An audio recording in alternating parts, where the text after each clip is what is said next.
Hello, আসসালামু আলাইকুম প্রিয় বন্ধুরা, তোমরা সবাই কেমন আছো? আশা করি তোমরা সবাই ভালো আছো, আমিও ভালো আছি। তো প্রিয় বন্ধুরা, আজকে যে গল্পটা তোমাদেরকে শোনাবো সে গল্পটা কোনো নাটক বা সিনেমার নয়, আমার জীবনে ঘটে যাওয়া একটি সত্য ঘটনা। তো চলো শুরু করি।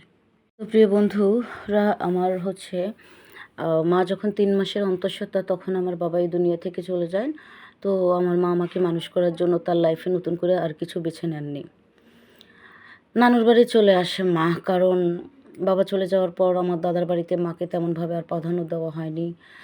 চাকরানির মতো খাটাখাটি করাতেন। তো মা যখন অন্তঃসত্ত্বা শেষ পর্যায়ে চলে এসেছে, যখন তার ডেলিভারির সময়, তখন হচ্ছে আমার মা ওই অবস্থায় নানুর বাড়িতে চলে আসে। তো আমার নানার বাড়িতে তেমন কোনো ধন সম্পদ ছিল না। আর্থিক অবস্থা এতটাই খারাপ ছিল যে তার দিন এনে দিন খাওয়াটাই খুব টাফ ব্যাপার ছিল। তো মার এই অবস্থা দেখে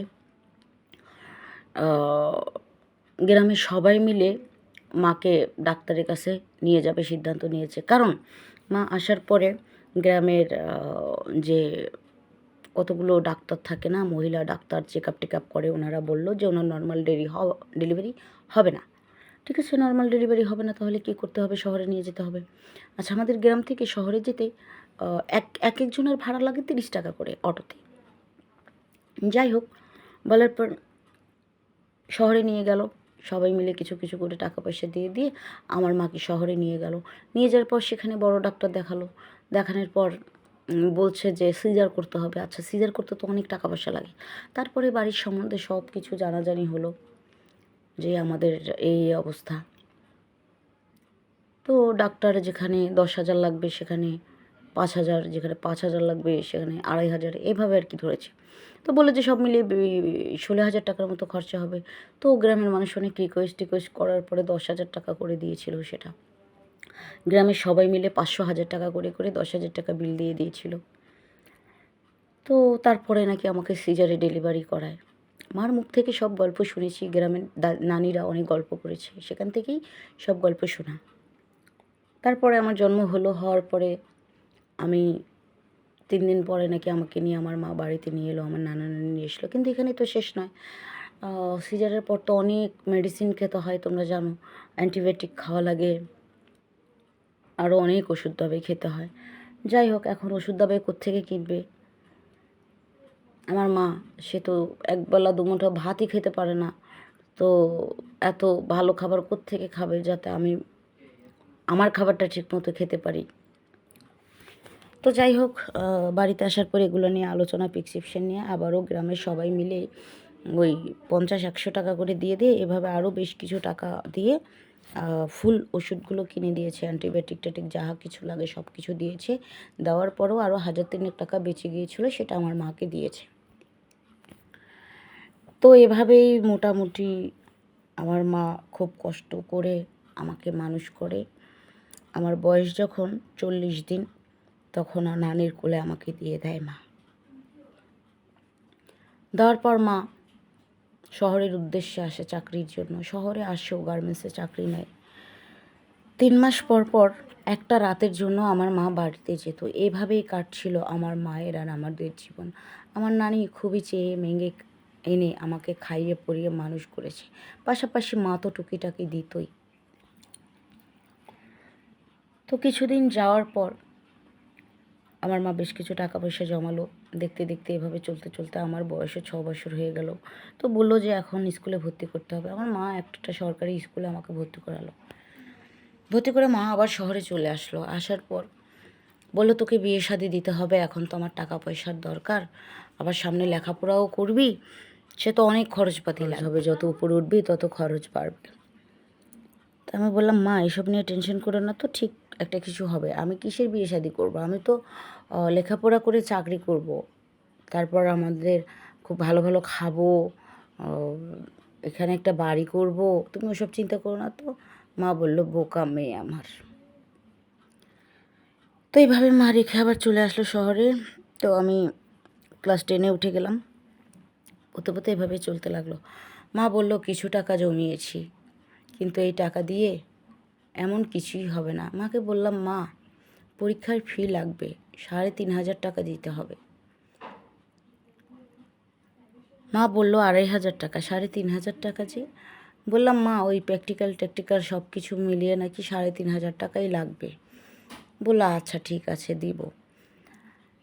তো সামনে যেহেতু একটা পরীক্ষা, মা চলে আসলো বাড়িতে। আসার পর আমাকে দোয়া দিয়ে গেল, টাকা পয়সা সব কিছু ঠিকঠাক করে ফর্ম টর্ম সব কিছু রেডি করে দিয়ে মা চলে গেল। যাওয়ার পর যেদিন থেকে আমার পরীক্ষা শুরু হলো, আমি মাকে ফোন দিলাম, ফোন দিয়ে ওনার থেকে দোয়া নিলাম। নেওয়ার পর নানা নানু সবার, গ্রামের সবার কাছ থেকে দোয়া আশীর্বাদ দিয়ে আমি চলে গেলাম পরীক্ষা দিতে। পরীক্ষা মোটামুটি ভালোই দিয়েছি, প্রায় শেষ পর্যায়ে। লাস্টে যখন পরীক্ষা দিলাম সেই দিন, আমরা যখন পরীক্ষা দিয়েছিলাম প্রথম দিন থেকে শুরু করে লাস্ট দিন পর্যন্ত, মানে এমন সিস্টেম ছিল, ছেলেরা মেয়েরা পাশাপাশি পাশাপাশি বসছে। তো এক বড় লোকের ছেলে আছে, সে আমাকে প্রচণ্ড বিরক্ত করতো, কিন্তু আমি পাত্তা দিতাম না। হ্যাঁ, আমাকে শুধু বলতো তোকে দেখে নেব দেখে নেব দেখে নেব, আমি তাও কিছু বলতাম না। মানে আমি ভাবতাম আমি গরিব মানুষের সন্তান, আমার এই জীবনটার উপরে অনেক মানুষের হক আছে, যারা আমি জন্মানোর সময় সাহায্য করেছে। আমি লেখাপড়া করে অনেক বড় হব, চাকরি বাকরি করবো, আমি তাদের জন্য কিছু করব, আমার ধ্যান ধারণা ছিল এরকম। তো ওই ছেলেটা সবসময় বলতো আমাকে দেখে দেবে দেখে নেবে দেখে নেবে, তো আমি কখনোই পাত্তা দিইনি ওর কথায়। তো আমার লাস্ট পরীক্ষার দিন, আমার পরীক্ষা শেষ, আমি বাড়ি এসেছি, মাকে ফোন করেছি, মাকে সবটা বলেছি। বলার পরে নানা তো খুবই মানে বৃদ্ধ মানুষ, তো সন্ধ্যা হলে আমি প্রায় দিনই ওই নানার সাথে একটু বাজারে যেতাম। বাজারটা খুব বেশি দূরে নয়, এই আধা কিলো, হেঁটেই যেতাম হেঁটেই আসতাম। তো আমি চলে আসতাম কারো না কারোর সাথে। আর হচ্ছে নানু অনেক রাতে আসতো, ওই বসে বসে মোড়ের মধ্যে টিভি দেখতো, চার দোকানে বসে বসে। তো সেদিন রাতেও আমি আসছিলাম একা একাই। তো আসছিলাম, ওই আধা কিলোর মধ্যেই একটু জঙ্গল পড়ছে, গাছপালা পড়ছে, কবরস্থান পড়ছে, পুকুর পড়ছে, এই ধরনের সড়ক, গ্রামের তো কাঁচা রাস্তা মাটি। তো আমি সুন্দর করে নানা পটল কিনে দিল, গুঁড়া মাছ কিনে দিল, সুন্দর সন্ধ্যার সময় নিয়ে যাচ্ছি, রাতে রান্না করব, খাবো সবাই মিলে। তো আমি আসছিলাম, ওই লাফাঙ্গা ছেলেটা হুট করে আমার পিছন থেকে মুখটা ধরে রেখে আমাকে জঙ্গলে টেনে নিয়ে গেলো, ওর সাথে আরও দুজন ছিল। তারপরে সবাই, ওরা তিনজন মিলে মানে আমার দেহটার উপরে ঝাঁপিয়ে পড়েছে। তারপরে ইচ্ছা মতো আমার দেহটাকে ছিঁড়ে ছিঁড়ে তছনছ করে খেয়েছে। খেয়ে আমাকে ওইভাবে ওখানে ফেলে রেখেছে। আমি তো চিৎকার যে করবো পারছি না।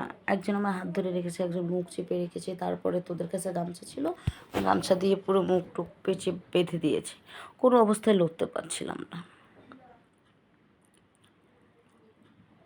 মানে ভিতরে ভিতরে শুধু চিৎকার করছিলাম। এই করার পর ওদের কাজ কাম ওরা করে টোরে মুখ বাঁধা অবস্থায় আমার হাত পা সব খুলে টুলে দিয়ে ওরা চলে গেল।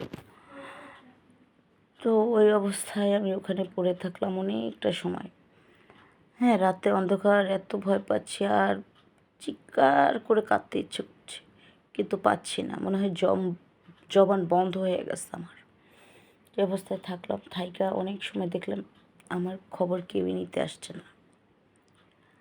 যখন আমি মানে এতটাই অসুস্থ হয়ে গেছি, এতটাই বদমাইশি করেছে ওরা আমার সাথে, যখন আমি ছেঁচড়ে ওই জঙ্গল থেকে বাইরে, তখন দেখলাম যে চারিদিকে হারিকেন হুরিকেন দিয়ে অনেকেই আমার নাম ধরে ধরে ডাকছে। হ্যাঁ, তখন আমি হুঁ হুঁ করে কয়েকবার আওয়াজ করলাম, তো এদিকে দেখলাম সবাই ছুটে আসলো। আসার পরে হচ্ছে আমাকে ওই অবস্থায় দেখে সবাই তো কান্নাকাটি, সবাই তুলে নিয়ে গেল বাড়িতে। নিয়ে যাওয়ার পর ডাক্তারের ওখানে যাওয়া লাগবে, এখন সবাই মিলিয়ে আমাকে ডাক্তারের কাছে নিল। তো ওনারাই বলছে যে আসলে মানে ওনাকে জোর জবরদস্তি করে সব লুটপাট করা হয়েছে, ওনার দেহটার উপরে অনেক টর্চারিং হয়েছে। আরও বেশ কয়েকটা ভাষায় বুঝিয়েছে ডাক্তার। তারপরে পুলিশ আসলো, সব কিছু বর্ণনা দিলাম। দেওয়ার পরে ওদেরকে রাতারাতি অ্যারেস্ট করছে, করার পরে ওদের হচ্ছে যে যাবজ্জীবন সাজা হয়ে গেছে। কিন্তু যাবজ্জীবন হলে কি আর ওদেরকে দুনিয়া থেকে বিদায় করেই দিলে বা কি, আমি যা হারিয়েছি তাকে আমি ফিরে পাবো? আচ্ছা, এবার আসো, আমার সাথে শত্রুতাবিটা কী ছিল। ও হচ্ছে আমার সাথে পড়া বলে বলে চাচ্ছিল। আচ্ছা, আমরা সবাই জানি পরীক্ষার টেবিলে মাত্র হিসেব করা টাইম থাকে, সিসি ক্যামেরা চলে। আচ্ছা, আমি কি করে বলে দিতে পারি পড়া? আমার পড়ার ডিস্টার্ব হবে, আমি পারবো না। আর পিছনে ঘুরে ঘুরে কি কাউকে বলে দেওয়া যায়? এটাই ছিল একমাত্র জের, আর কোনো জেরই ছিল না।